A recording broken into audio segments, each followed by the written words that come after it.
भिवंडी लोकसभा क्षेत्रामध्ये मतदान प्रक्रिया उद्या पार पडणार आहे आणि त्यासाठी प्रशासनाच्या वतीनं संपूर्णपणे तयारी करण्यात आलेली आहे।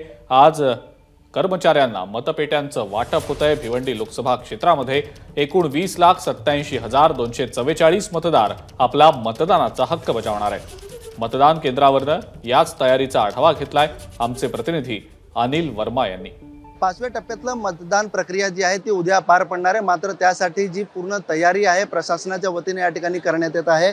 आपण जर पाहिलं तर मतपेटी मतदान केंद्रापर्यंत पोहोचवण्याची जबाबदारी जी आहे ती या कर्मचाऱ्यांकडे आहे आणि या कर्मचाऱ्यांना मतपेटी ताब्यात देण्याचं काम या ठिकाणी सुरू आहे। आपण जर पाहिलं तर हे सर्व कर्मचारी या ठिकाणी मतपेटी आपल्या ताब्यात घेऊन ही मतपेटी जी आहे ती मतकेंद्रापर्यंत पोहोचवण्याची जबाबदारी जी आहे आणि तिथं मतदान प्रक्रिया सुरळीत पार कशी होईल या ही सर्व जबाबदारी जी आहे या कर्मचाऱ्यांकडे सोपवण्यात आलेली आहे। आपण जर पाहिलं तर भिवंडी लोकसभा क्षेत्रात एकूण जर मतदारांची संख्या बघितली तर जवळपास 20,87,244 मतदार जे आहेत आपले हक्क या ठिकाणी भिवंडी लोकसभा क्षेत्रात बजावणार आहेत।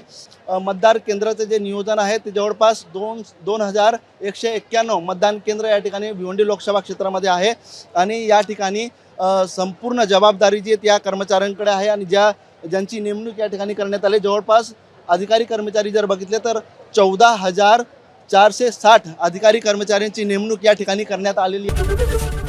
एबीपी माझा, उघडा डोळे बघा नीट।